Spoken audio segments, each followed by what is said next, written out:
वो अपनी धार्मिक अनुष्ठान अपने प्रवचन दे सकते हैं, लेकिन हमारे संविधान में उनकी जो टिप्पणियां की है वो टिप्पणियां गुनाह के दायरे में आती है। अगर वाकई में ही संविधान स्थापित हो चुका होता इन 75 साल के अंदर, तो भद्राचार्य जी अब तक एफआईआर दर्ज होके वो जेल के अंदर होते। निर्वाचन प्रक्रिया से चुनी हुई सरकार आंख मूंद के बैठी होती है, ऐसे धरना प्रदर्शन कर रही ऋतु के साथ रात के टाइम पे इस तरीके का सरकार कार्रवाई नहीं करती।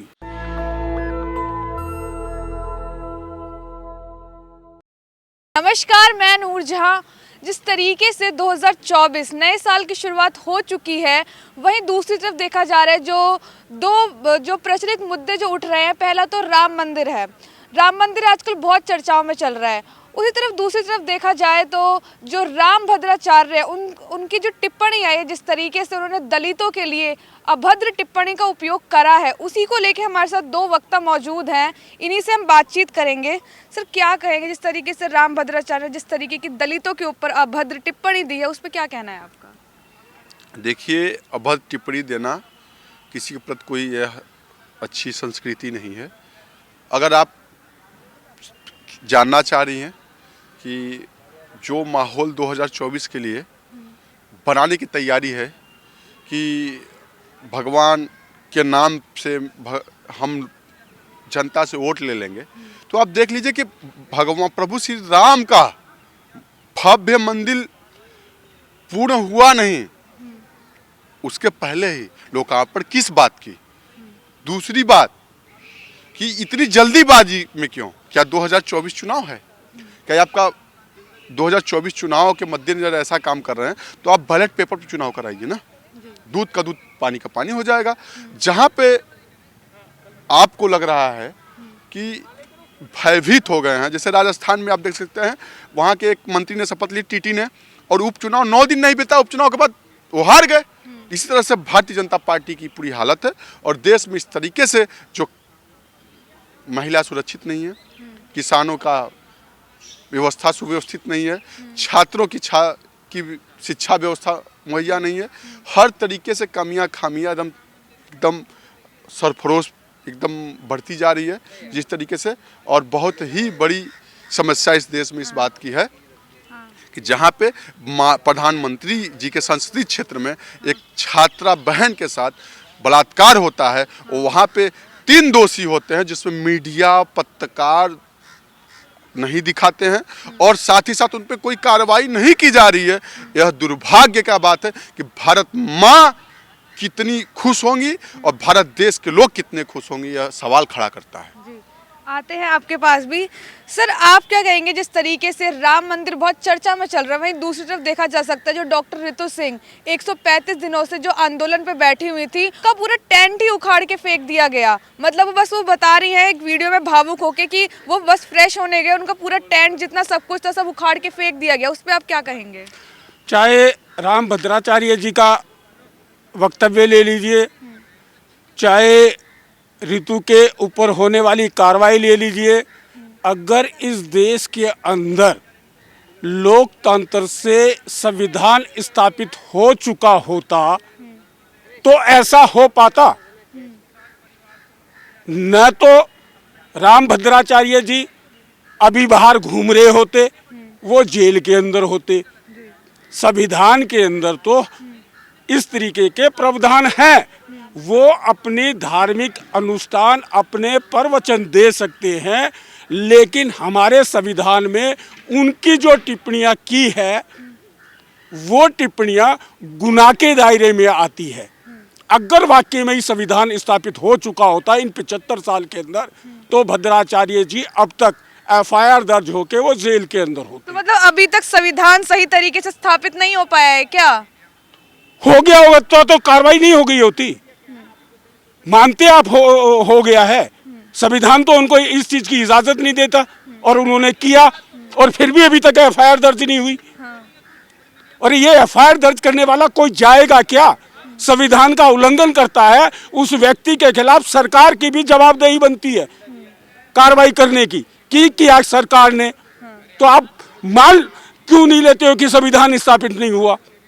और संविधान स्थापित हो चुका होता तो अपने न्याय के लिए धरना प्रदर्शन कर रही रितु के साथ रात के टाइम पे इस तरीके का सरकार कार्रवाई नहीं करती।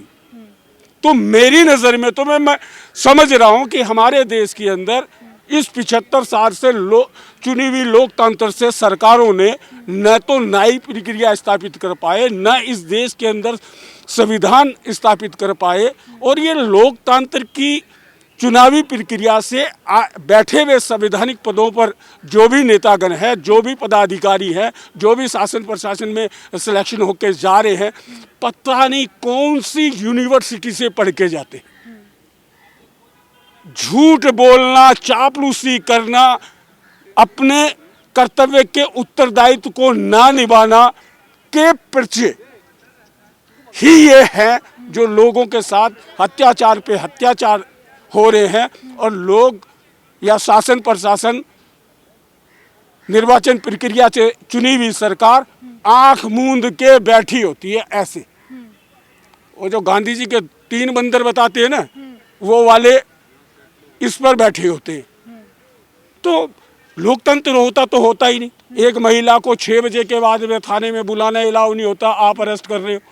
तो लोकतंत्र से चुनी हुई सरकारों ने आज तक इस देश के संविधान को, न्यायपालिका को, शासन प्रशासन के नियम अधिनियमों को स्थापित ही नहीं होने दिया, न होने देंगे। जिसी के कारण है आप दिन पे दिन अपराधों की घटनाएं बढ़ना, अंकुश ना लगना, देश की एकता, अखंडता और संप्रभुता पे ग्रहण लगा हुआ है। आज खटाखट जाति धर्म जो मर्जी जैसे मर्जी कह देता है, लोग डंडे लेके तैयार है, कोई लोग एफआईआर दर्ज करवाने के लिए तैयार है, लेकिन वो समूह में, और समूह ही खतरनाक होता है, समूह ही खतरनाक। अरे इंसानियत, लोकतंत्र इस देश की इंसानियत को खा गया, लोकतंत्र इस देश की एकता को खा गया, लोकतंत्र इस देश की 1858 में बाबरी मस्जिद पे सरदार फकीर सिंह खालसा ने 15 दिन बाबरी मस्जिद को अपने कब्जे में ले लिया। 15 सिखों ने 15 दिन हवन किया, राम की मूर्ति स्थापित कर दी, किसी का नाखून के ऊपर भी खरोच नहीं आई। और पहली एफआईआर 28 नवंबर 1958 को हो गई, जो सुप्रीम कोर्ट के डिसीजन में भी है। और आज देख लो आप, 1992 में देख लो, लोगों की हत्या कर दी गई। उस टाइम पे तो नहीं की। अब ये कौन सा लोकतंत्र की न्याय की व्यवस्था थी जो लोगों की हत्या पे तुली आई? आते हैं आपके पास भी। जिस तरीके से उन्होंने बोला है कि जो संविधान है वो ढंग से स्थापित ही नहीं हो पाया, क्योंकि महिला जो है, महिलाओं के साथ इस तरीके का व्यवहार होता है कि जो प्रधानमंत्री के संसदीय क्षेत्र में जो 3 लोग एक लड़की का बलात्कार करते हैं और उसके बाद वो आरोपी 5 दिन बाद ही जो पीड़िता होती है पहचान लेते हैं, लेकिन उसके बाद भी उनको गिरफ्तार नहीं किया जाता है। यह सरकार द्वारा किया गया व्यवस्था है, जिसमें कि वो भारतीय जनता पार्टी की से जुड़े हुए लोग हैं। तस्वीरें, फोटो कुछ सामने आई हैं सोशल मीडिया के माध्यम से, फेसबुक अन्य माध्यम से। तो वो पता हो चुका है कि जो सरकार है देश और प्रदेश की, वह न्याय नहीं करना चाहती। उसमें स्वयं ही प्रधानमंत्री का संसदीय क्षेत्र है वाराणसी, तो वहाँ का मामला बीत चुका, जहाँ की छात्रा बहनें और महिलाएं सुरक्षित नहीं है। वो उसी के बगल से एक विधायक थे भारतीय जनता पार्टी की, जो उनकी सदस्यता भी रद्द हुई, वो 25 साल की सजा हुई है। तो महिलाओं के साथ शोषण करना यह सरकार का, भारतीय जनता पार्टी का और इस सरकार का काम है। बीएचयू का केस देख लीजिए, उसके बाद बिल्किस बानो का जो केस आता है 15 अगस्त 2022 जो स्वतंत्रता दिवस का दिन होता है, उस दिन जहां लाल किले से प्रधानमंत्री जी सुरक्षा के दावे वादे कर रहे थे महिलाओं को लेके, वहीं उसी दिन जो 11 आरोपी थे उनको छोड़ दिया जा रहा था, रिहा करा जा रहा था। यही कारण दोहरा चरित्र है इस सरकार की, दोहरी चरित्र कि बात कुछ और काम जीरो, और इनकी मंशा नहीं है देश के प्रति सच्चा और अच्छा विकास करना और देश में एकता अखंडता संप्रभुता बनाए रखने के लिए।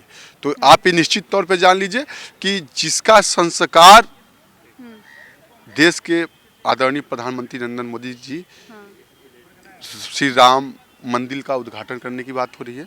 तो हिंदू धर्म में कोई भी व्यक्ति शादीशुदा होते हुए अपने पत्नी के साथ ही प्राण प्रतिष्ठा कर सकता है या उस लोकार्पण कर सकता है। तो ऐसे लोगों के साथ ना कराए जिससे कि प्रभु श्री राम की भावना को ठेस पहुंचे और भारतीय जनता पार्टी की सरकार को नुकसान निश्चित तौर पे इसका पहुंचेगा और यह प्रभु श्री राम के साथ कहीं ना कहीं अन्याय होगा। इसे कतई बर्दाश्त नहीं करेगी भारत देश के हिंदू धर्म। बहुत बहुत शुक्रिया। तो हमने दोनों जो शख्स थे हमारे साथ उनसे हमने बातचीत करी, तमाम चीज़ें नजर आई कि दोहरा चरित्र की सरकार है, दावे वादे तो करती है लेकिन कुछ काम नहीं करती है। एक संसदीय क्षेत्र में इस तरह की घटना होना, वो भी प्रधानमंत्री के, बहुत ही शर्मनाक बात कही जा सकती है। और तमाम चीज़ें नजर आती हैं कि राम मंदिर तो चर्चे में बना हुआ है लेकिन जो महिला सुरक्षा की बात होती है उसको कोई भी जो टीवी मीडिया है वो नहीं दिखाता है। बाकी आपकी इस पर क्या राय है हमें ज़रूर बताइएगा। नेशनल दस्तक की आपसे गुजारिश है कि अगर इसको बचाना चाहते हैं तो नेशनल दस्तक को सब्सक्राइब करने के लिए रेड कलर के सब्सक्राइब बटन को दबाएं, फिर बेल आइकन की घंटी दबाएं। नेशनल दस्तक को बचाने के लिए बहुत जरूरी है कि हर खबर को शेयर करें, लाइक करें, कमेंट जरूर करें।